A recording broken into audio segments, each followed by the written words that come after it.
Senador Paim, pela segunda vez na sessão de hoje, quero me referir a um acontecimento que marca esse processo extremamente agitado e grave que levou ao afastamento da Presidente da República. Hoje, por determinação do juiz federal Sérgio Moro, foi preso o ex-deputado e ex-presidente da Câmara Federal, Eduardo Cunha. Eu não me regozijo com a prisão de ninguém, senador Paim, porque, na verdade, o Eduardo Cunha é um elo a mais nesse sistema corrompido, comandado pelo capital de empreiteiros e de banqueiros, que corrompe a política brasileira, que corrompe sistematicamente o nosso sistema eleitoral e o sistema mesmo de decisão no Congresso Nacional. Eu desejo que o Eduardo Cunha seja tratado à luz do Código Canônico. Em primeiro lugar, o arrependimento. Em segundo lugar, a confissão. Em seguida, a penitência. E só então o perdão. Eu acredito que a vida está dando ao ex-presidente da Câmara Federal uma oportunidade ímpar para, se arrependendo numa confissão premiada, como dizem as pessoas que cuidam do direito, viabilize uma limpeza completa do sistema político brasileiro. A punição, a penitência, na verdade já iniciou com a determinação da sua prisão. E ela será fixada nos parâmetros dos códigos nacionais pela Justiça, que está tratando do caso. Mas a redenção do ex-deputado Eduardo Cunha pode se dar com uma confissão ampla e detalhada do que acontece no Brasil e do que acontece nas decisões do próprio Congresso Nacional.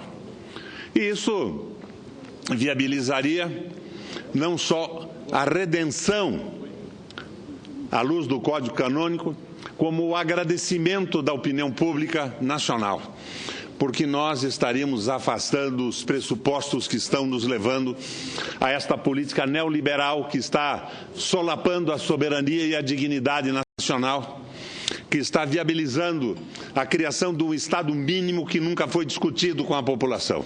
E sobre isso eu vou me pronunciar nesta tarde, senador Paim. Eu vou falar sobre o bloqueio e o congelamento do crescimento econômico do nosso país.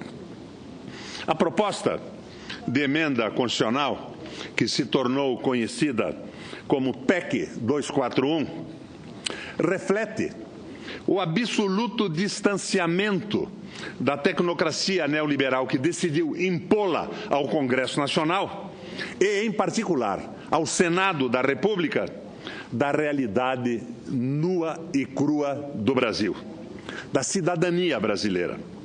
Não falo apenas de números, falo de conceitos. Quem propôs esta PEC não tem a mais elementar ideia do que seja o relacionamento fundamentalmente articulado entre o orçamento público e o conjunto da economia. Em uma palavra, entre o gasto público e o crescimento da economia. Na realidade, recorrendo a uma metáfora realista, o orçamento, senador Paim, é como o coração no corpo humano. Dele saem as energias centrais que põem todos os órgãos e membros em movimento. Impedir o coração de injetar permanentemente sangue novo no corpo é condenar o corpo a ser consumido aos poucos, em gangrena. Isso está acima de ideologia, senador Paim. São fatos. Isso está acima da noção do que seja o Estado máximo ou do que seja o Estado mínimo. É o Estado, através do orçamento, o único agente, por exemplo, que numa recessão pode aumentar a demanda efetiva e o investimento, inclusive o investimento privado. Sabemos disso pela economia keynesiana. Foi sob inspiração de Keynes que países ocidentais viveram o que se consagrou como a idade de ouro do capitalismo, no pós-guerra. Nela, o Estado, através do orçamento, desempenhou o papel da mais absoluta centralidade. Em alguns países, como os do norte europeu, de elevadíssima condição de bem-estar social, o orçamento público, ou seja, os impostos, senador Paim, alcançaram mais de 60% do produto interno bruto, ou seja, praticamente o dobro daquilo que a Fiesp reclama hoje como excesso no Brasil.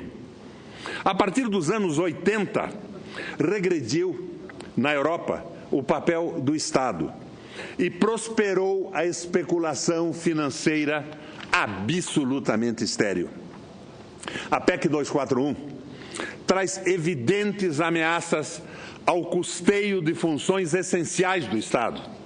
Mas, do ponto de vista econômico, ela consegue ser ainda mais prejudicial. Os investimentos públicos serão virtualmente extintos no plano federal. Com eles, suas articulações estaduais e municipais sofrerão consequências inevitáveis. Quando o Estado elimina, por exemplo, o aumento do investimento em construção habitacional, ele está congelando imediatamente parte ou todo o investimento em materiais de construção, de cimento, de ferro, de madeira, de móveis a tijolo, nos estados federados e nos municípios também. Espanta-me, senhoras e senhores senadores, que uma iniciativa de caráter tão grotesco possa ter sido trazida para discussão no Senado Federal, em plena depressão econômica, a maior depressão econômica da história da nossa República. Esqueçamos, por um momento, o interesse público mais geral. Falemos dos interesses das populações dos estados federados ou dos municípios. Aqui neste plenário do Senado da República, há muitos senadores e senadoras que aspiram legitimamente governar os seus estados. Ai deles, se a PEC 241 passar, não governarão a não ser um espólio endividado e condenado à estagnação. Não creio, sinceramente, que haja uma inteligência coerente por trás desta e de outras iniciativas do governo relacionada com os estados federados. A renegociação das dívidas, por exemplo, nos termos propostos, é uma farsa, uma absoluta farsa. Falarei sobre ela oportunamente. Também é uma farsa o projeto de privatização da parte já negociada da dívida dos estados, o famoso refis, na medida que estimula o deságio sobre supostos ganhos atuais e subtrai impostos certos que seriam recolhidos sem deságio por administrações futuras. Mais uma vez, senador Paim, jogando o presente contra o futuro. Não entendo a lógica destas e de outras propostas. Na verdade, elas assinalam a ausência de plano, a ausência de estratégia e definição de objetivos coerentes por parte do governo. Numa palavra, com o impeachment, saímos de um governo fraco para governo nenhum, ou para um governo desarranjado e mutilado. Aparentemente, O único objetivo deste governo é se manter no poder, a qualquer custo.